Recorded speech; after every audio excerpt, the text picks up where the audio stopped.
마지막 사명 인터넷 교회에 오신 성도 여러분을 진심으로 환영합니다. 하나님께서 성령과 진리로 드리는 우리의 예배를 기쁨으로 받아주시기를 소망합니다. 잠시 후에 예배를 시작하겠습니다.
이제 예배를 시작하겠습니다. 하나님의 영께서 우리의 예배에 임재하여 주시기를 간절히 바랍니다. 묵상 기도하심으로 하나님께 우리의 마음을 드리겠습니다.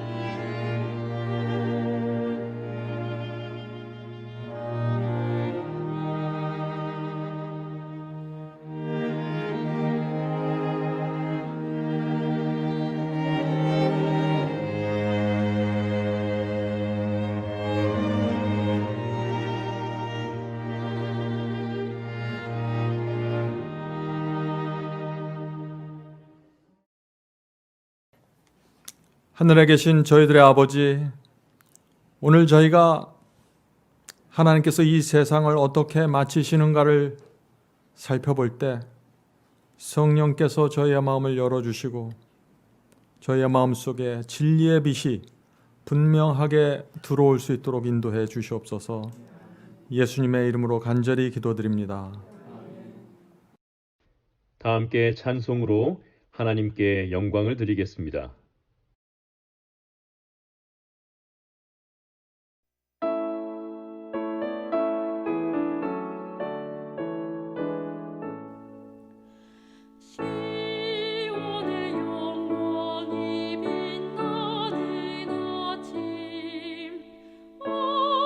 어둡더니 땅이 밝아오네.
모두 무릎 꿇고 기도드리겠습니다. 기도를 마친 후 음악이 이어지면 개인 기도를 드려주시기 바랍니다. 다 같이 기도하겠습니다. 하늘에 계신 우리 아버지, 피조물인 저희를 사랑하시되 하나뿐이 없는 아들을 죽음에까지 내어주시고 하늘의 유업을 물려주기 위해서 성령님을 보내주셔서 매 순간을 하늘로 인도해 주심에 영광과 찬양을 드리오니 받아 주시옵소서. 창세 전부터 감추었던 비밀인 교회를 보여주시고 저희 각 사람들에게 말씀의 빛을 보내주셔서 교회에 참여할 수 있는 합당한 사람으로 자라나게 하심에 감사를 드립니다. 말씀을 통하여 성령이 저희에게 정로를 이야기할 때 자신의 생각이나 고집을 내려놓고 따라갈 수 있는 어린아이 같은 심령을 주시길 간절히 바라옵니다. 오늘도 목사님을 통하여 말씀을 듣겠나이다. 목사님께 성령이 함께 하셔서 하늘의 지혜와 지식으로 말씀을 전하게 하여 주시고 이곳에서 듣는 성도들이나 인터넷으로 듣는 성도들에게도 성령이 함께 하셔서 말씀을 깨닫고 행할 수 있도록 인도하여 주시길 간절히 바라오며 이 모든 것 우리를 위해서 주신 예수님의 이름으로 감사하며 기도드립니다. 아멘.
이제 준비된 특별 찬양을 듣겠습니다. 특별 찬양을 들으신 후에 목사님께서 하나님의 말씀을 대언해 주시겠습니다.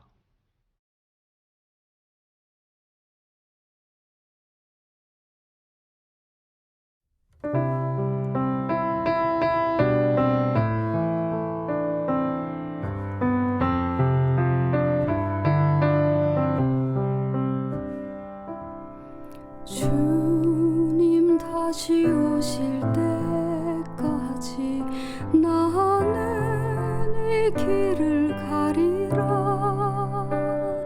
좁은 문 좁은 길 나의 십자가 지고 나의 가는 이 길 끝에서 나는 주님을 보리라. 영광의 내 주님 나를 맞아주시리.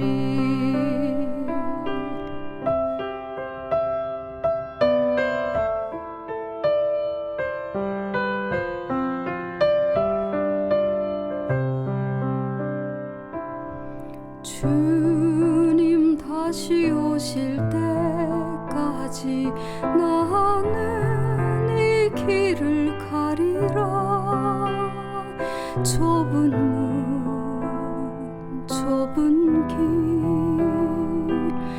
나의 십자가 지고 나의 가는 이 길 끝에서 나는 주님을 보리라. 영광의 내 주님 나를 맞아주시리.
하나님의 은혜가 아니면은 내가 아무리 노력하고 고민하고 생각해도 자꾸 왜곡이 되는 것입니다.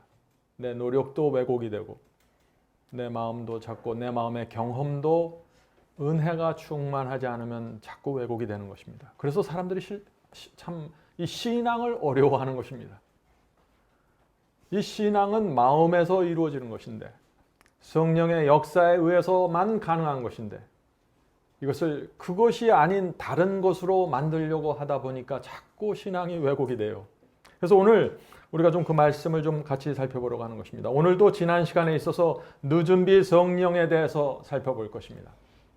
늦은비 성령도 성령입니다. 그러므로 우리가 성령이 무엇인지 그 성령의 역사가 우리의 마음속에서 어떻게 이루어지는지 정확하게 알아야 늦은비 성령을 이해할 수 있게 된다 하는 것입니다. 성도 여러분, 예수께서 재림하시기 직전에 나타나는 마지막 징조가 있다고 제가 말씀드렸습니다. 그것이 무엇일까요? 그 마지막 징조가 이루어지는 모습을 보면은 예수께서 재림하시는 모습도 우리가 볼 수 있는 것입니다. 그것이 마지막 징조입니다. 그것이 무엇입니까? 마태복음 24장 14절입니다. 마태복음 24장 14절. 이 천국 복음이 모든 민족에게 증거되기 위하여 온 세상에 전파되리니 그제야 끝이 오리라. 마지막 징조가 무엇입니까? 천국 복음이 모든 민족에게 전파되는 것입니다. 그때가 되면 예수께서 오실 것입니다. 세상 끝이 되는 것입니다. 자, 그런데 문제는 누가 어떤 사람들이 그 천국 복음을 세상 끝까지 전파할 것이라 하는 그 질문이 던져질 수 있는 것입니다. 초대교회 1세기 때에는 제자들과 초대교회 성도들과 사도들이 그 역할을, 그 사명을 감당했습니다. 자, 그렇다면 마지막 때에는 과연 누가 복음을 땅끝까지 전파하는 사명을 받게 될까요? 이 질문에 대한 대답이 성경에 나와 있을까요? 오늘 우리가 이 문제를 좀 살펴보려고 하는 것입니다. 만약 우리가 이 질문에 대한 답을 오늘 우리가 성경 속에서 발견한다면 어떻게 될까요? 우리의 생애는 완전히 달라질 수밖에 없는 것입니다. 제가 결론부터 말씀을 드리면은 14만 4천인이 준비되어야 천국 복음이 땅끝까지 전파될 수 있다는 것입니다. 이것이 결론입니다. 그런데 어떻게 그들이 누군데 이 14만 4천인이 온 땅에 복음을 전파하게 될까요? 그들 자체에 무슨 능력과 힘이 있어서 그렇게 되는 것이 아니라 하나님께서 그들에게 늦은비 성령을 퍼부어 주시기 때문에 늦은비의 권세로 그들이 나가서 복음을 땅끝까지 전파하게 된다는 것입니다. 자, 그러면 우리의 초점이 어디에 맞춰져야 될까요? 늦은비 성령에 맞춰져야 된다는 것입니다. 늦은비 성령이 어떤 사람들에게 퍼부어지는지 그것을 살펴보면 자연스럽게 우리도 14만 4천인의 경험에 대해서 이해할 수 있다는 것입니다. 자, 그러면 늦은비 성령을 받는 문제에 대한 예언을 우리가 지금부터 좀 살펴보도록 하겠습니다. 요한계시록 6장 마지막 부분에 가면은 예수께서 재림하실 때 이 땅에서 일어나는 아주 두려운 참담한 장면이 거기에 나옵니다. 요한계시록 6장입니다. 6장 14절부터 17절입니다. 요한계시록 6장 14절부터 17절. 하늘은 종이 축이 말리는 것 같이 떠나가고 각 산과 섬이 제 자리에서 옮기오매. 자, 이 장면이 어떤 장면입니까? 예수께서 재림하실 때 하늘과 땅에서 엄청난 일들이 생기는 장면이죠. 산과 섬이 움직이는 무서운 지각 변동이 있게 될 것입니다. 계속해서 읽겠습니다. 땅의 임금들과 왕족들과 장군들과 부자들과 강한 자들과 각종의 자주자와 굴과 산 바위 틈에 숨어. 자, 여기 있는 사람들은 바위 틈에 숨어 있는 사람들이라고 했습니다. 산과 바위에게 이르되 우리 위에 떨어져 보좌에 앉으신 이의 낫에서와 어린 양의 진노에서 우리를 가리우라. 어떤 장면입니까? 예수께서 재림하실 때 두려운 악인들의 모습이죠. 굴과 바위 틈에 숨어 있는 악인들의 모습입니다. 그들이 그리스도의 재림을 보면서 산과 바위와 차라리 나에게 떨어져서 저 보좌에 앉으신 그리스도의 얼굴을 내가 보지 않았으면 좋겠다고 소리치는 것입니다. 이것이 지구 마지막 날의 장면입니다. 자, 그때 그 장면에서 놀라운 질문이 던져집니다. 그 질문이 17절 마지막 절입니다. 그들의 악인들의 진노의 큰 날이 이르렀으니 누가 능히 서리요 하더라. 성도 여러분, 예수께서 오실 때 수많은 악인들이 멸망당하는데 그런 상황에서 이 질문이 던져지는 것입니다. 그것은 진노의 심판날에, 마지막 재림의 날에 누가 능히 설 것인가? 그렇다면 그날에 서 있는 자들이 있다는 거죠. 바위 틈에 들어가서 숨지 않는 자들이 있다는 것입니다. 의인들이 있다는 것입니다. 다시 말해서 이 질문은 이런 뜻입니다. 누가 지구 역사의 마지막 일어나는 그 짐승의 표 환란과 7장을 살아서 통과하며 승리할 것인가? 어떤 성도들이 최후의 승리자가 될 것인가? 그리스도의 재림을 누가 맞이하게 될 것인가? 예수께서 오실 때 누가 그분의 얼굴을 대면할 것인가? 이 질문입니다. 자, 이 질문은 정말 중요한 질문이죠. 요한계시록 6장 마지막 절에서 이 질문을 던진 다음에 요한계시록 7장 1절부터 이 질문에 대한 대답이 나오는 것입니다. 근데 그 대답 속에 14만 4천이 등장하는 것입니다. 그래서 요한계시록 7장의 답은 이것입니다. 14만 4천인이 마지막 날에 설 것입니다 라는 것이 7장의 대답입니다. 성도 여러분, 이 놀라운 사실은 이 14만 4천인이 준비되고 있는 시간이 지금 이 시대라는 것입니다. 그래서 이 14만 4천이 중요하고 늦은 비가 중요한 것입니다. 저와 여러분이 살아있는 동안 이 예언이 14만 4천이 형성되는 이 예언이 성취되면 예수께서 오신다는 것입니다. 14만 4천인이 찾으면, 그들이 준비가 되면 그리스도의 재림은 더 이상 지체될 필요가 없는 것입니다. 자, 요한계시록 7장 1절부터 보겠습니다. 요한계시록 7장 1절. 이 일 후에 내가 네 천사가 땅 네 모퉁이에 선 것을 보니, 자, 이 장면 여러분들 잘 아시는 장면이죠. 지구의 동서남북에 네 천사가 있습니다. 그들이 네 모퉁이에서, 지구의 네 모퉁이에서 지금 무엇을 할까요? 땅의 사방바람을 붙잡아 바람으로 하여금 땅에나 바다에나 각장 나무에 불지 못하게 하더라. 참, 네 천사가 무엇을 하고 있다고 했어요? 지금 지구에서 땅과 바다와 각종 나무를 해롭게 할 사방바람, 큰 재난이 불지 않도록 지금 붙잡고 있다는 것입니다. 자, 사방바람이 뭐죠? 예언에서 바람이 분다는 것은 큰 재난의 바람이 분다는 것입니다. 그러므로 사방바람을 붙잡고 있다는 것이 뭐예요? 천사들이 지구에 엄청난 재난이 몰려오지 않게 지금 막고 있다는 것입니다. 자, 그들이 막고 있는 이유가 무엇일까요? 사도 요한이 이렇게 대답합니다. 계시록 7장 2절부터 3절입니다. 또 다른 천사가 살아계신 하나님의 인을 가지고 해돋는 데로부터 올라와서 땅과 바다를 해롭게 할 권세를 얻은 네 천사를 향하여 큰 소리로 외쳐 가로되 우리가 하나님의 종들의 이마에 인치기까지 땅이나 바다나 나무나 해하지 말라 하더라. 자, 네 천사가 언제까지 바람을 붙잡는다고 했습니까? 하나님의 종들의 이마에 인치는 일이 끝날 때까지 재난의 바람을 붙잡는 것입니다. 자, 그렇다면 우리가 이제 질문을 해야죠. 하나님께서 어떤 성도들에게 인을 치실까요? 지금 네 천사가 사방 바람을 붙잡고 있는데 그 시간 동안 하나님께서 어떤 성도들의 이마에 인을 치냐 하는 것입니다. 이 질문 중요하겠죠. 바울은 인침의 과정을 설명합니다. 이런 과정을 통해서 하나님께서 성도들에게 인을 친다는 것입니다. 자, 디모데후서 2장 19절입니다. 디모데후서 2장 19절. 하나님의 견고한 터는 섰으니, 자, 이것이 인침의 첫 번째 단계입니다. 우리 마음에 견고한 터가 세워져야 한다는 것입니다. 견고한 터는 섰으니 인침이 있어 일렀을 때 주께서 자기 백성을 아신다 하며, 자, 두 번째는 뭐예요? 견고한 터가 마음에 세워지면은 두 번째, 하나님께서 그 백성을, 내가 이 백성을 안다라고 선언하시는 것입니다. 주께서 자기 백성을 아신다 하며 또 자기 주의 이름을 부르는 자마다 불의에서 떠나갈지어다 하였느니라. 자, 불의에서 떠나가는 경험, 이것이 세 번째 경험입니다. 자, 인침의 첫 번째 단계가 무엇인가요? 하나님의 견고한 터가 마음에 세워져야 한다 그랬습니다. 자, 하나님의 견고한 터가 무엇인가요? 우리 마음에 하나님의 진리의 터가 확고부동하게 세워져야 한다는 것입니다.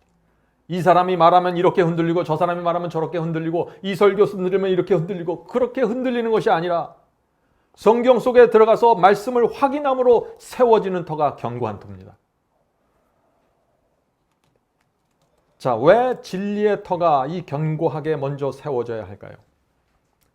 우리의 경험은 우리가 믿는 말씀에 따라 이루어지게 됩니다. 우리가 어떤 말씀을 믿느냐에 따라 우리 경험이 따라갑니다. 예정론을 믿으면 우리의 경험이 예정론을 따라갑니다. 한번 구원받으면 영원히 구원받는다는 진리를 믿으면, 가르침을 믿으면 우리의 경험도 그렇게 꼴지어져 가는 것입니다. 죄를 이길 수 없다는 교리를 물으면 죄에 대한 승리는 생각도 하지 않고 살아가게 되는 것입니다. 우리가 어떻게 믿느냐에 따라서 경험이 따라가는 것입니다. 그러나 죄를 이길 수 있다는 진리를 붙잡으면 어떻게 될까요? 이기는 경험을 하게 해달라고 하나님께 매달리게 되겠죠. 똑같은 교회 다니지만은 내가 무엇을 믿느냐에 따라 우리의 경험은 전혀 달라지는 것입니다.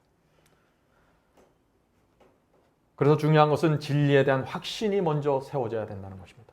그래야 그 확신만큼 우리의 영적인 경험도 분명하게 진행되는 것입니다. 왜 경험이 분명하지 않나요? 진리에 대한 확신이 흔들리고 있는 것입니다. 물론 우리가 부족하고 실수할 수 있습니다.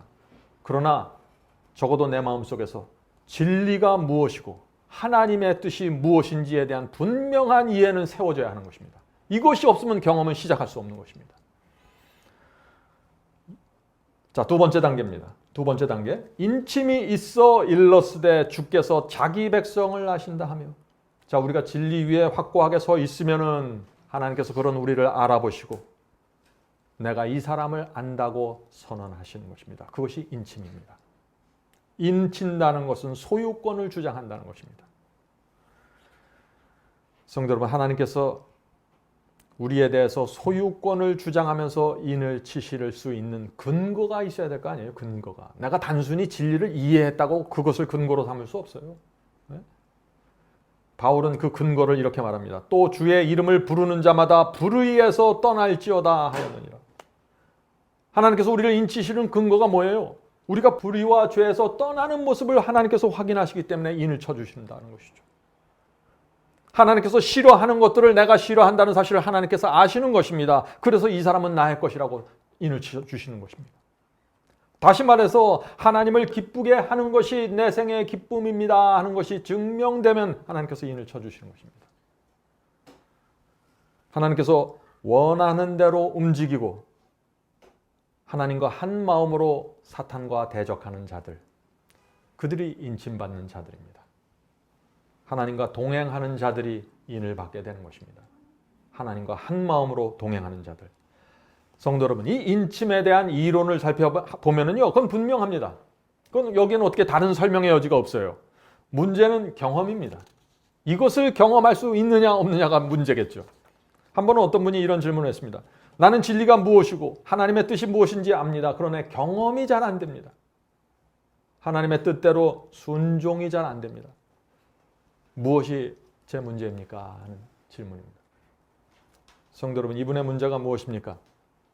바울은 이분의 문제를 육체의 욕심이라고 말하고 있는 것입니다. 그것이 로마서의 말씀입니다. 자, 갈라디아에 동일한 말씀이 있죠. 갈라디아 5장 16절 먼저 읽겠습니다. 갈라디아 5장 16절입니다. 내가 이르노니 너희는 성령을 따라 행하라. 그리하면 육체의 욕심을 이루지 아니하리라. 자, 시험과 유혹이 옵니다. 그런데 하나님의 말씀에 순종하려고 하는데 육체 속에서 뭐가 올라온다는 것이에요? 욕심이 치받고 올라온다는 것입니다. 하나님의 뜻에 대적하는 정신이 내 속에서 올라온다는 것입니다. 그래서 때가 잘 안 된다는 것입니다. 성령께서 시험이 올 때마다 우리에게 오셔서 조심해라. 욕심을 따라가지 마라. 이 길이 정론이 이리로 가라. 하나님의 뜻이 이것이니 복종해라. 그렇게 말씀하시고 호소하는데 그것을 잘 따라가지 못하는 것입니다. 왜요? 육신의 욕심이 너무나 강력하게 올라오기 때문에 자꾸 끌려간다는 것입니다. 그래서 하나님의 인이 잘 쳐지질 못하는 것입니다. 잘 믿고 잘 기도하는 것 같아서 가까이 가서 인을 치려고 하면은 자꾸 육신의 욕심을 쫓아가요. 자꾸 사람들의 말을 쫓아가요. 하나님의 뜻이 아니라 사람의 뜻을 자꾸 쫓아가요. 그러니까 어떻게 인을 치시겠어요? 그런 사람들을 어떻게 내 소유라고 온 우주 앞에서 선포하실 수 있겠습니까? 갈라디아 5장 24절 보겠습니다. 갈라디아 5장 24절. 여기 예수 그리스도의 사람들이 누구인지 정확하게 나옵니다. 예수 그리스도의 사람들. 자, 예수 그리스도 예수의 사람들은 육체와 함께 그 정과 욕심을 십자가에 못 박았느니라. 자, 분명하죠? 예수의 사람들은 육체의 정욕과 세상에 대한 애착심 다 십자가에 못 박는 사람들입니다. 자, 그런데 왜 못 박을까요, 이 사람들은? 다른 사람들은 다 욕심에 끌려가는데 이 사람들은 왜 이것을 박을 수 있을까요? 인침받기 위해서요? 구원받기 위해서요? 지옥 가지 않으리니까 내가 억지로 주님의 뜻을 따라가는 것입니까? 아니죠. 그런 사상과 그런 동기로는 인침이 안 됩니다. 우리의 마음은 그렇게 해서 이루어지는 것이 아니에요.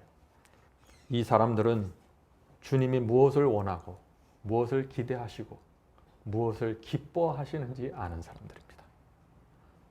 단순해요. 주님을 기쁘게 하고 싶어서 내 뜻을 내려놓는 것입니다. 주님의 기쁨이 내 기쁨입니다. 그래서 내 속에 올라오는 다른 뜻과 다른 정욕들을 다 물리쳐버리는 것이에요. 다 쓸데없는 것들이라 하는 거죠. 이런 사람들이 양자의 영을 가진 사람들입니다. 하나님을 아버지라고 부르는 영을 받는 사람들이죠.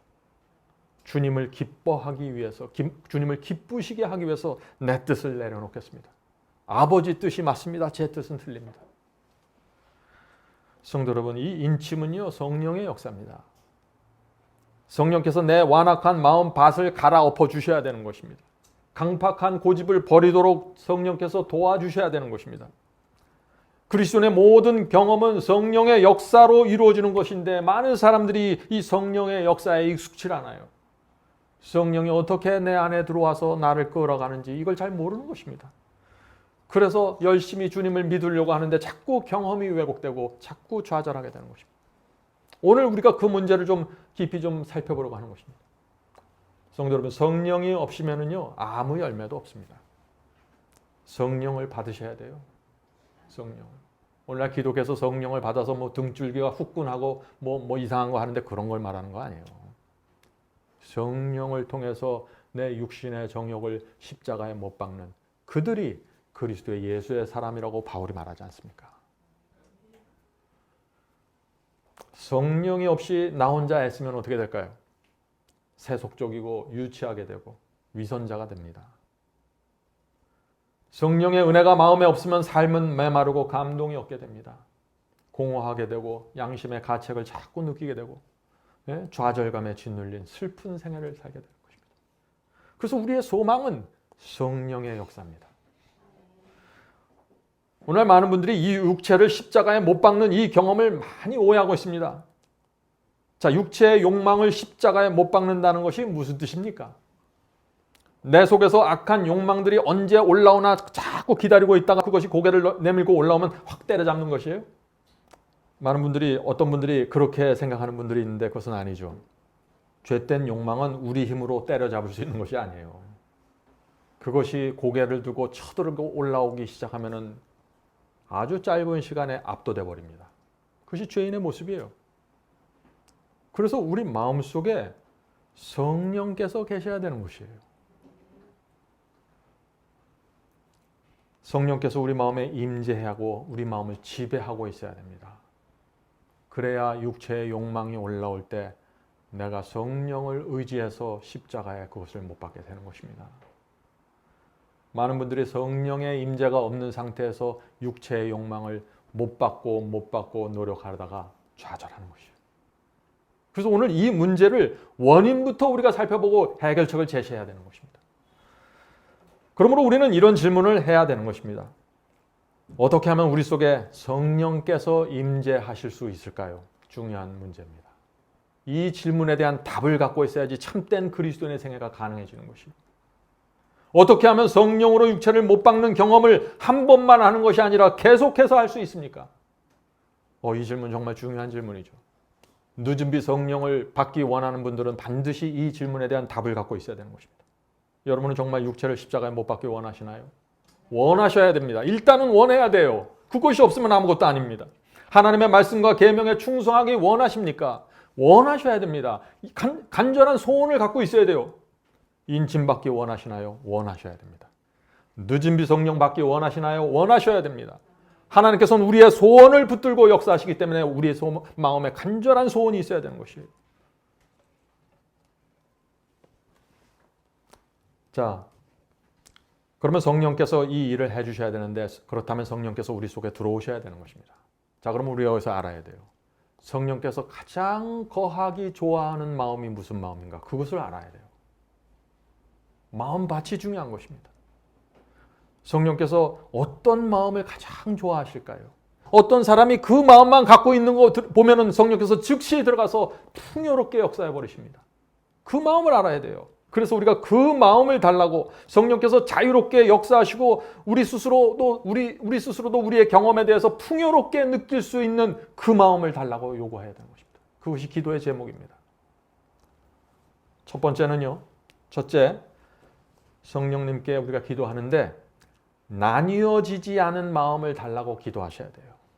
나뉘어지지 않은 마음. 영어 표현이 더 좋아요. 이거는 undivided heart입니다. undivided heart. 둘이나 셋으로 조각나지 않는, 나뉘어지지 않는 마음입니다. 마음이 하나의 통으로 되어 있습니다. 반은 세상을 사랑하고 반은 하나님을 사랑하는 그런 마음이 아니에요. 그런 마음에는 성령께서 거하실 수가 없습니다. 나뉘어진 마음에서는 죄된 욕망들이 올라올 때 대책이 없는 것입니다. 십자가에 못 박을 수가 없는 것입니다. 왜 그럴까요? 그런 마음에는 성령께서 거하실 수 없고 지배할 수 없기 때문이죠. 성령은 우리의 마음을 마음대로 꺾으면서 역사하시는 분이 아니에요. 우리가 자원하는 마음으로 우리의 마음을 펼쳐놓을 때 성령께서 들어오신다는 것입니다. 성도 여러분 잊지 마세요. 하나님께 바쳐진 마음이 필요한 것입니다. 나누어지면 안 되는 것입니다. 그런 마음에 성령 충만히 이루어질 수 있는 것입니다. 제자들의 마음이 그런 마음이었습니다. 예수님의 마음이 그런 마음이었습니다.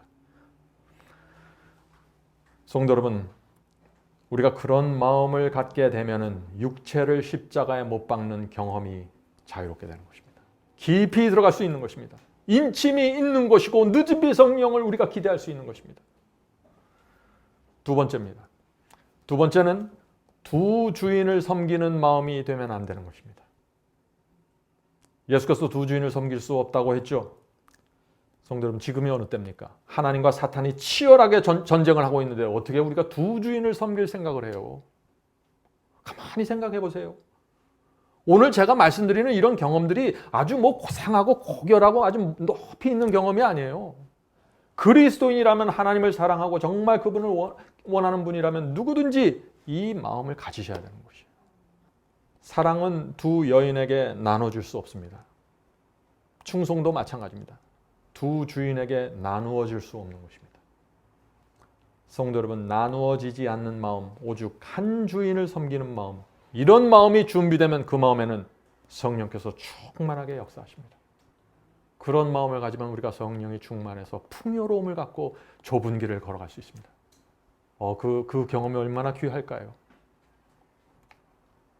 오늘 많은 분들이 이런 고민을 합니다.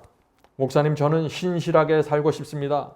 저는 십자가에 육체를 못 박는 경험을 날마다 하고 싶습니다. 그런데 잘 안 됩니다. 자꾸 실패해서 육체에 끌려갑니다. 제 문제가 무엇일까요? 여러분들이 이제 이 질문에 대한 대답을 가지실 수 있죠. 혹시 마음이 나뉘어진 것은 아닙니까? 세상 사랑하는 마음과 주 사랑하는 마음으로 내 마음이 둘로 나누어져 있는 것은 아닙니까? 혹시 내 마음이 두 주인을 섬기는 것이 아닙니까? 낮에는 이 주인을 섬기고 밤에는 저 주인을 섬기지 않습니까? 우리 마음이 온전히 주님께 바쳐졌다면 반드시 성령께서 내 속에 들어오십니다. 틀림없는 것입니다. 그래서 내 속에 성령께서 풍요롭게 역사하시지 못한다 하는 그런 분위기를 내가 느낄 때는 내 마음을 놓고서 주 앞에 온전히 들으셔야 됩니다. 그렇게 온전히 주 앞에 바쳐진 마음에서는 악한 충동과 육체 속에서 악한 욕망이 올라올지라도 고개를 쳐들지라도 반드시 그것은 십자가에 못 박히게 되는 것입니다. 내 마음이 하나님께 바쳐졌기 때문에 그렇죠. 오늘 우리는 우리 마음을 좀 잘 살피셔야 됩니다. 우리에게 필요한 것은 다른 것이 아닙니다. 여러분이 진리를 정확하게 이해하셨나요? 하나님의 말씀과 예언을 정확하게 빛을 받으셨습니까? 그 다음에 필요한 것은 바로 이것입니다. 나뉘어지지 않는 마음입니다. 진리를 잘못 이해하고 교리가 빛나고 예언에 대한 어둠 속에 있으면 아무리 나누어지지 않는 깨끗한 마음을 갖고 주 앞을 가려고 해도 자꾸 미혹당할 수 있어요. 잘못된 가르침으로 이리 끌려다니고 저리 끌려다니는 것입니다. 그래서 인침의 첫 번째 경험은 뭐예요? 진리에 대한 확고한 이해입니다.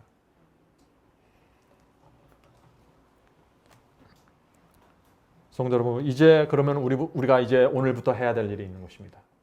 나뉘어지지 않은 마음, 한 주인만 섬기는 이 마음을 달라고 성령께 매달려야 되는 것입니다. 이것도 내 마음대로 만들 수 있는 마음이 아니에요. 제가 말씀드렸죠. 영적인 경험은 처음부터 끝까지 성령께서 해주셔야 되는 것이에요. 우리는 매달리는 것입니다. 내 소원을 간구하면서 하나님, 내 소원이 이겁니다. 진짜 내 소원이 이겁니다. 도와주세요. 이렇게 할 때 도와주시는 것입니다. 성도 여러분, 우리는 하늘 가는 나그네가 아닌가요? 우리는 주님을 사랑하잖아요. 그분의 은혜 때문에 우리가 여기까지 왔지 않습니까? 그런데 우리가 버리지 못할 것이 뭐가 있다고 그렇게 버리지 못하세요? 우리 마음이 나누어질 필요가 없잖아요. 사실 가만히 생각해 보세요. 우린 주님밖에 없는 사람들인데. 우리가 버리지 못할 것이 무엇이고 아까운 것이 무엇입니까 도대체? 다 내려놓으세요. 혹시 있다면 말이죠. 그렇게 하면은 성령의 은혜가 깊숙이 임하게 되는 것입니다. 좁은 길을 감사와 기쁨과 충성으로 가는 것입니다. 이 세상 누구도 그 사람의 앞길을 막을 수 없는 것입니다. 자, 성도 여러분, 마지막 시대에 하나님의 종들의 이마에 인을 다 이렇게 해서 치시면 14만 4천인이 준비되는데 그 다음에 어떤 일이 생깁니까? 하나님께서 14만 4천인의 마음이 준비되는 것을 보면은 그 다음에 사방바람을 놓으라고 내 천사에게 명령하시는 것입니다. 지구로 엄청난 재난들이 닥치게 될 것입니다. 왜 사방바람을 놓으시라고 했어요? 이제 하나님께서 마지막 전쟁에 돌입할 하나님의 군대를 마련했다는 것입니다. 마지막 전쟁, 사탄과 붙는 마지막 전쟁으로 들어가시는 것입니다. 지구로 엄청난 재난이 그래서 몰아닥치게 되는 것이고 세계 경제가 크게 흔들리면서 무너지게 될 것입니다. 우리는 이번 기회에 코로나 바이러스 때문에 사방바람이 조금 놓여지면 어떤 상황이 벌어지는지 잠시 들여다봤죠. 아주 짧은 시간에 온 세계가 정지되었습니다. 두려울 정도로 수많은 사상자들이 나온 것입니다. 엄청난 실업자들이 지금 쏟아 나왔어요. 수많은 기업들이 무너졌고 은행까지 흔들리고 있습니다. 학교 문이 닫혔습니다. 정부의 명령으로 수많은 교회들이 문을 닫아버렸습니다. 아무도 불평하지 않아요. 이 엄청난 일들이 전 세계에서 일어나는데 아무도 불평하지 않아요. 이것이 마지막 때에 있는 일입니다. 전 세계가 하나로 돼서 전혀 불평하지 않은 상태에서 국가가 이끄는 대로 가는 것입니다. 그냥. 성도 여러분, 하나님께서는 언제든지 사방바람을 놓을 수 있는 준비가 되어 있습니다. 하나님 자신은 준비가 되어 있어요. 늦은 비 성령도 다 준비가 되어 있습니다. 하나님께서는 마지막 예언을 지금 당장이라도 성취시킬 수 있는 모든 준비가 되어 있습니다.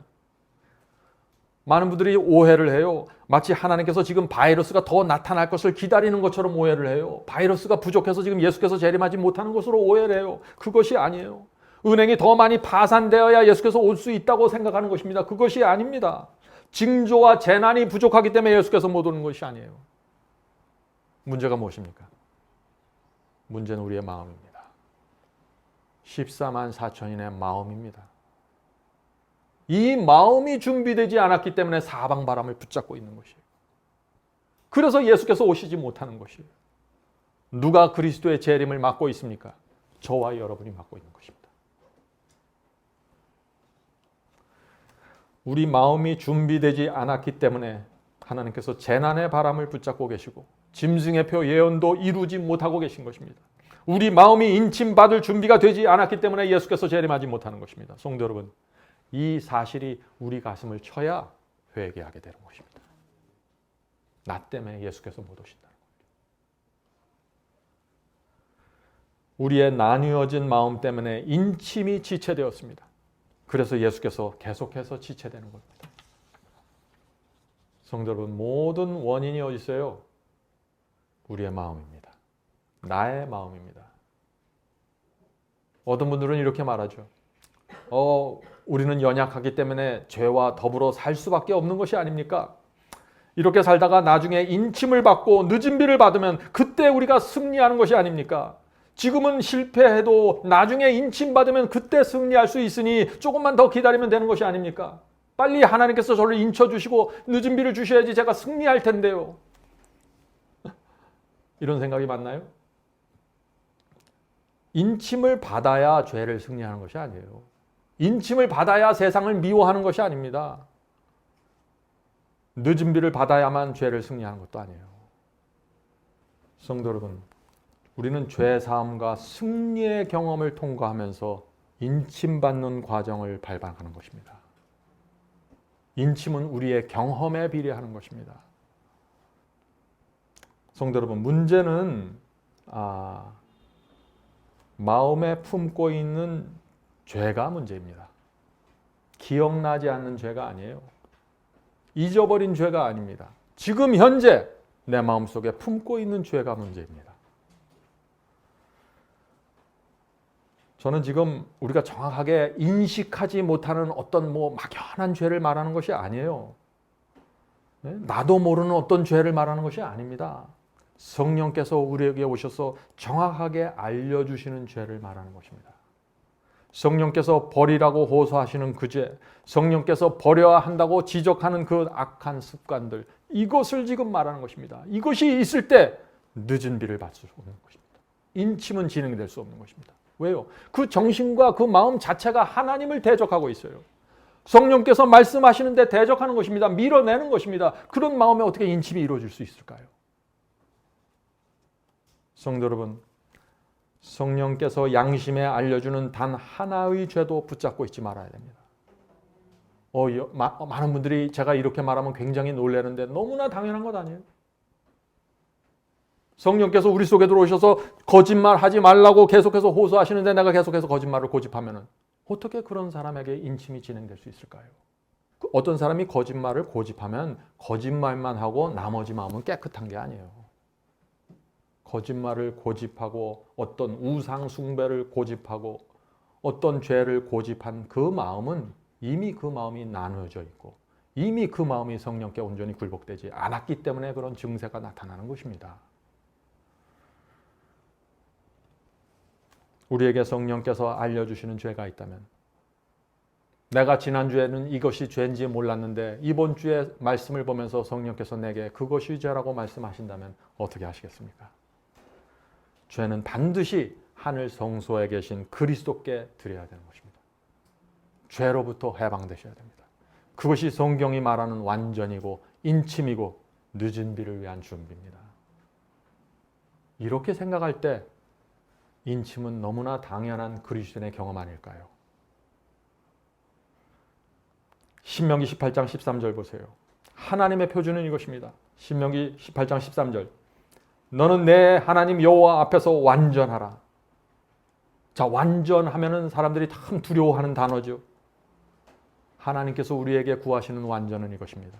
내가 이성적으로, 지성적으로, 양심적으로 성령께서 지적해 주시고 알려주는 그 선 안에서 내가 굴복하는 것입니다. 내일을 염려할 필요 없습니다. 다음 주를 염려할 필요 없어요. 지금 당장 오늘 하나님께서 내게 가르쳐 주시는 대로 따라가시면 그것이 성경이 말하는 완전이고 하나님께서 기뻐 받으시는 제사입니다. 여러분은 그 마음을 갖고 계신가요?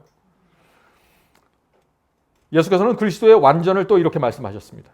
마태복음 22장 37절입니다. 마태복음 22장 37절. 예수께서 이르시되 내 마음을 다하고 목숨을 다하고 뜻을 다하여 주 너의 하나님을 사랑하라 하셨으니.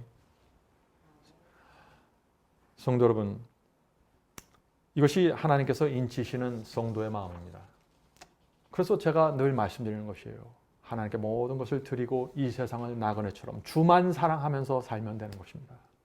주께서 내 장래를 책임지시고 내 인생을 책임지시고 내가 가는 길을 다 보호해 주시고 인도하시는 것입니다. 제가 인침과 이 늦은 비의 경험에 대해서 말씀을 나눌 때마다 끊임없이 던져지는 질문이 있습니다. 그 질문이 어떤 것일까요? 그 질문은 이것입니다. 이 타락한 세상에 살고 있는 사람이 어떻게 죄를 버릴 수 있습니까? 이 세상에 살고 있는데 어떻게 내가 이 세상을 버릴 수 있습니까? 하는 질문이죠. 여러분 어떻게 생각하시나요? 그런 질문을 갖고 있는 분들에게 제가 말씀을 들려드리고 싶습니다. 제가 이제 한 글을 읽어드리는데 이 글을 읽을 때 성령께서 우리 모두의 마음속에 좀 역사해 주시길 제가 간절히 바랍니다. 예수께 가는 길 47페이지입니다. 예수께 가는 길 47페이지. 그대들은 그리스도께 모든 것을 바치는 것이 너무 큰 희생이라고 생각하는가? 그리스도께서 나를 위하여 무엇을 주셨는가 스스로 깊이 생각해 보라. 하나님의 아들은 우리를 구속하기 위하여 모든 것을 주셨다. 성도 여러분, 무슨 뜻입니까? 하늘이 우리에게 모든 것을 주셨다는 것입니다. 심지어 하나님의 아들까지 주셨어요. 하나님의 아들이 이 땅에 오시기 위해서 무슨 결정을 하셨나요? 어떤 이름 없는 여인의 자궁 속에 들어가서 10달 동안 웅크리고 앉아있기로 결정하신 것이에요. 이 우주를 창조하신 하나님께서 여인의 뱃속에 들어가기로 결정한 것입니다. 희생 아닌가요? 상상할 수 없는 희생이에요. 태어나면서부터 애비 없는 자식이라가 놀림을 받았습니다. 더럽고 가난한 곳에서 33년을 사셨습니다. 창기와 세리와 식사를 했습니다. 희생 아닙니까? 엄청난 사랑 아닌가요? 저와 여러분이 뭐길래 하나님께서 그런 결정을 하셔야 됩니까? 우리는 하나님의 이런 결정 앞에서도 마음이 완악한 게 문제예요. 완악한 것이. 가난한 자와 함께 사셨습니다. 병든 자를 치료했었어요. 그러나 결국에 제자들에게 배신당했습니다. 십자가에 매달리셨죠. 아무도 감사하지 않은데 예수께서는 저와 여러분의 죄를 몸으로 지고 정죄와 저주 속에서 십자가에서 돌아가셨습니다. 사랑 아닙니까? 감당할 수 없는 은혜입니다. 이 은혜에 우리가 어떻게 반응해야 될까요? 성령께서 우리의 마음을 이 그리스도의 사랑과 은혜를 보여주면서 우리를 굴복시키기를 원하시는 것입니다.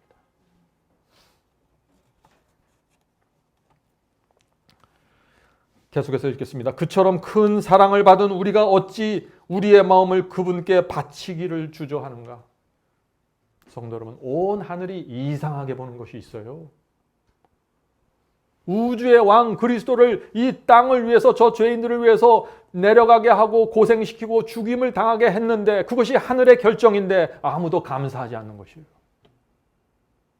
어떻게 그럴 수가 있습니까? 이웃집에 가서 떡을 한 사발 먹어도 감사하다고 말하는 사람들이 어떻게 하늘왕의 죽음에 대해서 이렇게 무덤덤할 수가 있어요? 왜 그럴까요? 성령을 거절하는 것입니다. 성령에 대해서 너무나 완악해요. 그런 사랑을 받은 우리가 어떻게 주의 말씀과 계명을 거절할 수 있냐 하는 것입니다. 도무지 불가능하게 보이는 것을 지금 그런 모습으로 지구인들이 살아가고 있어요. 하늘이 그래서 이해를 못하는 것입니다. 어떻게 하늘이 그런 사람들에게 인치는 하나님의 결정에 동의할 수 있겠어요? 안 되는 것이죠. 계속해서 읽겠습니다. 지나간 생애의 순간마다 우리는 그리스도의 은혜와 축복을 받아왔다. 우리의 죄 때문에 찔림을 받는 그리스도를 바라보면서도 그분을 배신했고 그분의 모든 사랑과 희생을 멸시하는 뻔뻔스러운 행동을 얼마나 더 하려고 하는가? 우리가 언제까지 이렇게 살아야 됩니까? 성도 여러분, 우리의 신앙이 실제가 돼야 돼요. 십자가가 실제가 돼야 됩니다. 그분의 사랑과 은혜가 실제가 돼야 돼요. 그래야 여러분이 바이블 칼리지를 통해서 받은 그 수많은 빛들이 능력이 돼서 여러분의 생애를 끌고 갈 것입니다. 더 이상 성령의 호소에 등을 돌리지 맙시다. 우리가 언제까지 그리스도의 재림을 이렇게 지체시킬 수 있겠습니까? 계속해서 읽겠습니다. 성경이 내 자신을 버리고 세상의 영광으로부터 등을 돌려야만 영생을 얻을 수 있다고 가르친다고 해서 우리가 성경의 가르침을 원망할 것인가? 오늘날 얼마나 많은 분들이 주님을 사랑한다고 하면서 성경 말씀을 읽으면 내가 이렇게까지 순종해야 됩니까? 하고 자꾸 원망을 하는 거예요. 우리가 정말 하나님이 누군지를 알면 예수께서 우리를 위해서 무엇을 하셨는지를 알면은 우리는 불평과 원망이 사라지게 되는 것입니다. 왜 길이 이렇게 좁냐고 원망하지 않게 되는 것입니다. 길을 하나님께서 좁게 만든 것이 아니에요. 사탄이 이 세상을 그렇게 만들어 버렸습니다. 우리 속에서 있는 악한 본성이 올라오는 충동이에요. 이건 하나님의 잘못이 아니에요. 내가 왜 그 계명까지 지켜야 합니까? 내가 왜 그 말씀까지 순종해야 됩니까? 이렇게 말하면 안 되는 거예요. 하나님의 사랑과 은혜를 보면서 그런 말을 할 수가 없는 것입니다. 성도 여러분, 우리가 그렇게 원망하고 그렇게 불평하고 말씀을 거절하고 성령을 밀어낼 때 인침이 중단되는 것입니다. 그거를 아셔야 돼요. 우리가 다른 사람에 대해서 원망할 때 인침이 중단되는 것입니다. 우리가 돈에 욕심이 있어서 끌려갈 때 인침이 중단되는 것이에요. 왜 중단될까요? 우리 마음이 진리를 밀어내기 때문입니다. 우리 마음이 하나님과 성령을 밀어내기 때문입니다. 대적하기 때문이죠. 인침이 중단됩니다. 성도 여러분, 오늘날 이 세상을 보세요. 기독교를 보세요. 사탄이 뭐라고 말할까요? 사탄은 하나님의 아들이 죽어서 그 피로 이 지구가 전체가 구원될 수 있는 상황이지만 아무도 그 피를 감사하지 않는 지금 우리의 모습을 보면서 하나님을 향해서 뭐라고 말하는지 아세요? 이 지구는 내 것입니다. 주장하는 것입니다. 하나님 지금 지구의 모습을 보십시오. 지구에서 하나님을 진심으로 경외하는 사람들을 찾을 수가 없습니다. 입으로는 주님을 믿는다고 말하면서 예배드리고 기도하는 사람들이 많이 있지만 주님께 진심으로 마음과 충성을 바치는 성도들이 보이지 않습니다. 하나님, 지구는 내 것입니다. 이것이 사탄의 주장입니다. 그런데 참 어려운 것은 이 주장이 맞아요. 이게 우리의 현실입니다, 지금. 마지막 시대가 되면서 이 교회가, 기독교회가 라오디게아 교회 상태가 되어버렸습니다. 뜻은 미지근하고 헐벗고 굶주렸습니다. 벌거벗고 있습니다. 그런데 다 사람들이 나는 부요해서 부족한 것이 없다고 말하죠. 정확한 복음이 무엇인지를 몰라서 바벨론의 포도에 취해서 비틀거리고 있는데 사람들은 정상이라고 생각하는 것입니다. 그래서 사도 요한이 마지막 시대 교회를 보면서 이렇게 말하고 있는 것입니다. 요한계시록 18장 2절입니다. 요한계시록 18장 2절. 무너졌도다 무너졌도다 큰 성 바벨론이요, 귀신의 처소와 각종 더러운 영에 모이는 곳과 각종 더럽고 가증한 새의 모이는 곳이 되었도다. 성도 여러분, 사탄이 바로 이런 교회와 세상을 보면서 지구는 내 것이라고 주장하는 것입니다. 지구는 내 것입니다. 예수께서 세운 이 교회는 입으로 토해 내칠 것 같다고 예수께서 말씀하지 않습니까? 라오디게아 교회가 되어버렸습니다. 온갖 가증한 것들이 지금 모여 있는 곳이 되었습니다. 교회는 바벨론의 포도주에 취해 있습니다. 지금 세상과 교회는 나를 지지하고 있습니다. 지구는 내 것입니다. 예수께서는 이 지구로 오실 수 없습니다. 이 지구의 거민들은 나를 지지하고 나를 섬기고 있습니다. 이들은 지금 하나님의 말씀을 쫓아가는 것이 아니라 내 말을 듣고 있습니다. 성령의 감동을 따라가는 것이 아니라 내가 주는 감화력을 따라가고 있습니다. 사탄의 주장입니다.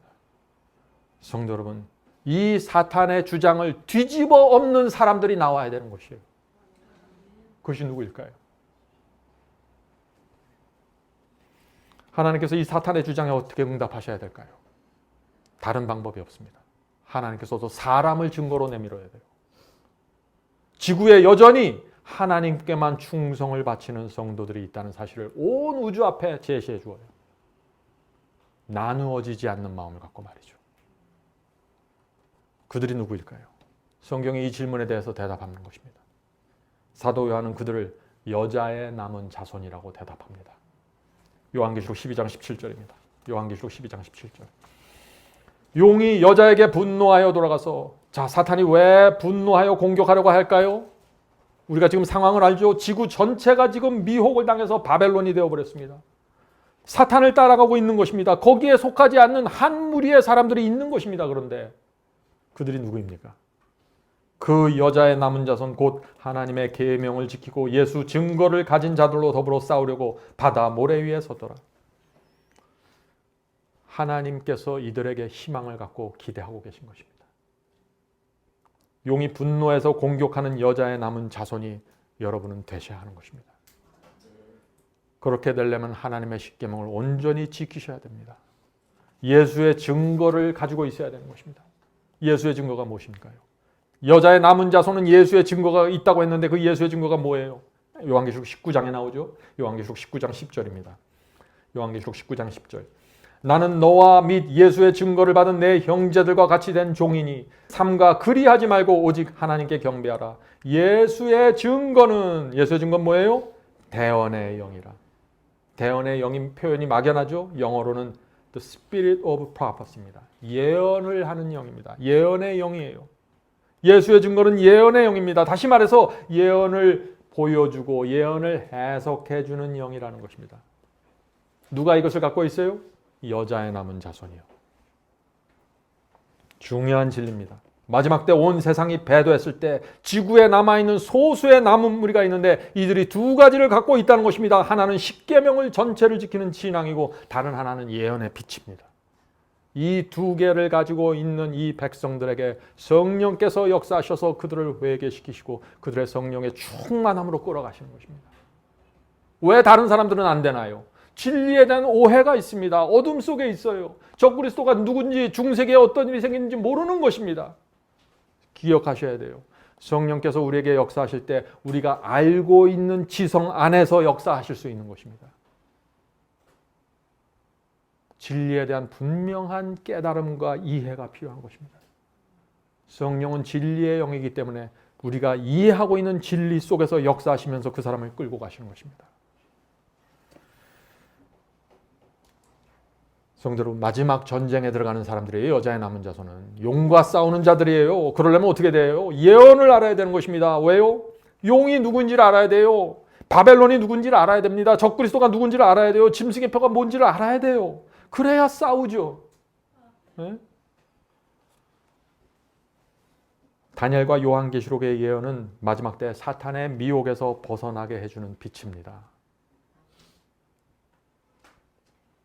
예수의 증거를 가지고 있다는 것은 다니엘서와 요한계시록에 대한 빛을 가지고 있다는 것입니다. 그들이 마지막 백성입니다. 짐승의 표 환란이 무엇입니까? 하나님과 사탄의 마지막 전쟁입니다. 이 전쟁에 들어가기 전에 예수께서 제자들에게 주셨던 그 온전한 말씀과 계명과 예언의 빛이 회복되어야 되는 것입니다. 마지막 여자의 남은 자손에게 그것이 회복되는 것입니다. 성도 여러분, 우리가 그런 부르심을 받고 있다고 생각하면 밤에 잠이 옵니까? 네? 돈 몇 푼 갖고 서로 아웅다웅 할 수 없잖아요. 잘 생각해 보세요. 우리의 삶이 어떻게 돼야 되는지. 우리의 삶이 능력으로 인도함을 받아야 돼요. 교리 몇 가지 이해 갖고 짜맞추려고 하지 마세요. 그거 갖고 되는 게 아니에요, 이것이. 하나님께서는 이 여자의 남은 자손 14만 4천입니다. 이 여자의 남은 자손에 대한 큰 사랑과 기대를 갖고 우리를 보고 계십니다. 이 세상 누구보다도 깊은 관심을 갖고 저와 여러분의 생애를 끌고 가시는 것입니다. 여러분 생애에 시련이 오십니까? 하나님께서 허락하신 거예요. 지금 하나님께서 온 우주를 향해서 그래서 이렇게 외치는 것입니다. 우주의 천사들이여 내 말을 잘 들어보십시오. 지금 교회는 힘을 잃고 쓰러져 있는 것처럼 보입니다. 그러나 나는 14만 4천인을 기대하고 있습니다. 나는 여자의 후손을 믿습니다. 그들은 죄를 범했습니다. 그러나 십자가의 피로 용서받고 정결하게 되었습니다. 그들은 부족하지만 어린 양이 인도하는 대로 따라가는 자들입니다. 그들은 부족하지만 성령께서 가르쳐 주시고 알려주시는 대로 굴복하는 자들입니다. 14만 4천에는 지구 역사의 가장 타락한 세대에서 가장 극렬한 시험을 받고 있지만 그들은 성령을 따라가고 있습니다. 내가 그들의 이마에 인을 쳤고 내 소유로 삼았습니다.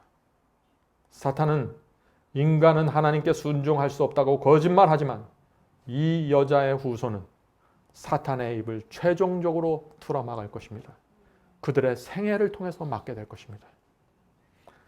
그들은 지구 역사 최대 환란, 짐승의 표 환란에서 핍박당하고 목숨이 위태로울지라도 끝까지 나의 계명을 지키면서 충성을 바칠 것입니다. 그들은 죽이면 죽이리라는 신앙으로 하나님의 말씀에 순종할 수 있다는 신앙을 온 우주 앞에 보여주게 될 것입니다. 우주의 천사들이여 조금만 기다려 주십시오. 지금 내가 14만 4천을 모아서 준비시키고 있습니다. 나는 그들에게 인을 치고 늦은 비 성령을 퍼부어줄 것입니다. 그들은 나의 권세로 앉은 맹인을 일으키고 죽은 자를 살리고 한 번의 설교로 단 한 번에 수천 명을 회개시키는 능력을 받게 될 것입니다. 그들은 성령의 권세로 천국 복음을 온 세상에 전파할 것입니다. 그때 바벨론이 무너지고 수많은 영혼들이 나의 백성이 돼서 나오게 될 것입니다. 그들은 복음을 땅 끝까지 전파할 것이고 예수께서 재림할 것입니다. 그때 나를 위해서 충성을 바쳤던 모든 시대의 의인들이 부활하게 될 것입니다. 나는 단 한 사람도 빠지지 않고 그들을 기억하고 무덤에서 꺼집어낼 것입니다. 그때 온 우주는 하나님의 사랑과 심판은 완전하다고 동의하게 될 것입니다. 사탄의 마지막 공격을 이긴 그들의 충성 때문에 이 우주에서 죄에 대한 핑계가 영원히 사라지고 평화가 확보되는 것입니다. 성도 여러분, 이것이 하나님께서 저와 여러분에게 갖고 있는 기대입니다. 이런 기대를 생각하면 저 역시 두렵습니다. 너무나 부족하기 때문에 그렇죠. 내가 얼마나 부족한 것을 알면 할수록 우리는 주님께 매달릴 수밖에 없는 것이죠. 분명한 것은 내 의지와 내 결심으로 해결되는 일이 아니라 성령의 은혜를 받는 데 초점이 맞춰진 것입니다. 날마다 성령께서 내 마음속에서 역사하시는 데 초점이 맞춰지는 것입니다. 그게 되면은 되는 것입니다. 그래서 마지막 때 하나님의 영광이 온 땅을 환하게 하는 예언이 나오는 것입니다. 요한계시록 18장 1절입니다. 이 일 후에 다른 천사가 하늘에서 내려오는 것을 보니 큰 권세를 가졌는데 그의 영광으로 온 땅이 환하여지더라. 성도 여러분, 늦은 비 성령을 받은 성도들이 성령의 권세로 영광으로 온 땅을 환하게 할 그날이 가까이 오고 있습니다. 천국 복음이 이들에 의해서 전파되는 것입니다. 지금 우리 눈에는 상상이 안 되죠. 불가능하게 보이죠. 이 세상은 지금 더 악해질 수 없을 정도로 악해졌습니다. 교회는 깊은 어둠 가운데 있습니다. 하나님의 편이 아닌데 자기는 하나님의 편이라고 생각하고 살아가고 있어요. 더러운 악한 영들이 모이는 곳이 되었습니다. 그런데 반전이 생기는 것입니다. 반전.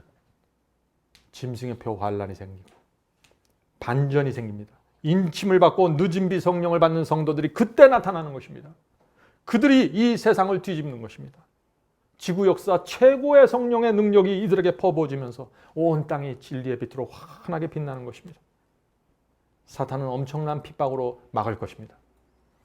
자, 성도 여러분, 이제 말씀을 마치겠습니다. 사탄이 무엇을 막을까요? 그렇다면 인이 처지지 않게 막겠죠. 늦은 비 성령을 받으려고 준비하는 자들을 막겠죠. 그들에게 자신의 운명이 걸려 있는 것입니다. 하나님과 사탄의 전쟁의 핵심이 이 늦은 비 성령을 받는 이들에게 걸려 있는 것입니다. 이들이 무슨 힘이 있어서 걸려 있는 거 아니에요. 이들의 역할이 중요한 것입니다. 왜요? 양쪽이 모두 이들을 증인으로 내세우고 있는 것입니다. 하나님께서 이들을 증인으로서 온 세상 앞에 제시할 것입니다. 사탄도 이들을 굴복시키면 지구의 소유권을 얻게 되는 것입니다. 여러분에게, 저에게 정말 감당할 수 없는 특권이 주어지는 것입니다. 어차피 우리는 인생을 살아갈 사람들입니다. 이렇게 살아 저렇게 살아. 한 번 주어진 인생을 우리가 어떻게 살아야 될까요? 우리가 이 놀라운 빛 속에 들어오셔서 두려워하지 마세요. 그만큼 밝은 빛을 가졌고 그만큼 강력한 성령의 역사 속에서 큰 하나님의 기대를 온몸에 받고 살아가시는 것입니다. 저는 그걸 생각할 때 감사합니다. 여러분도 마음속에 그런 감사와 감격이 있게 되길 제가 간절히 바랍니다. 하늘에 계신 저희들의 아버지, 문제는 저희의 마음이라는 사실을 저희가 알았습니다. 지진이 부족해서 주께서 오시지 못하는 것도 아니고, 일루미나잇이 부족해서 주께서 오시지 못하는 것도 아니고, 재난이 부족한 것도 아닙니다. 주여, 저희 마음이 인침을 위해서 준비되지 못한 사실을 고백합니다. 주여, 이 시간에 저희가 저의 마음을 주 앞에 드립니다. 주여, 받아주시고 성령께서 자유롭게 들어오셔서 저희의 마음을 이끌어 주시고 뒤집어 엎으셔서 겸손하고 온유하게 주님의 말씀을 받는 성도 되게 도와주시옵소서. 주께서 네가 십자가를 질 수 있냐고 물어보실 때, 예, 제가 지겠습니다, 주님. 주님의 은혜와 사랑 때문에 제가 주님을 따르기 원합니다라고 대답하게 도와주시옵소서. 저의 온 마음이 주님을 사랑합니다. 주께서 저희의 유일한 소망이고 저희는 어디 다른 곳 갈 데가 없습니다. 주여, 저희를 받아주시고 저희의 생애를 진리로 인도해 주시옵소서. 저에게 이렇게 밝은 빛을 주셔서 감사합니다. 하나님께서 마지막 시대 그리스도의 재림을 길을 준비하는 그 길에 저희를 세워주셔서 감사합니다. 저희가 부족하지만 적은 일에 충성하면서 날마다 신실하게 살 수 있도록 도와주시옵소서. 하늘에 계신 아버지, 저희는 부족하지만 주님을 따르길 원합니다. 주여, 불쌍한 저희를 보시고 자비를 베푸셔서 저희의 남은 생애 동안 하나님의 크신 역사가 저희 속에서 반드시 이루어질 수 있도록 도와주시옵소서. 예수님의 이름으로 간절히 기도드립니다. 아멘.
이것으로 오늘 예배를 마치겠습니다.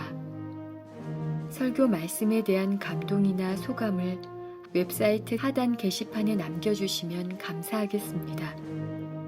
사시는 지역 또는 나라와 함께 간증을 남겨주시면 우리 모두에게 큰 위로와 격려가 될 것입니다. 마지막 사명 사역을 위해 헌금하시기 원하시는 분들은 웹사이트 상단 헌금함에 드려주시기 바랍니다. 성도 여러분의 헌금은 복음을 전파하는 일에 소중히 사용됩니다. 그럼 다음 주 이 시간에 다시 뵙겠습니다. 마지막 사명 인터넷 교회 교우 여러분, 하나님의 은혜와 평강이 함께 하시길 간절히 바랍니다.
주님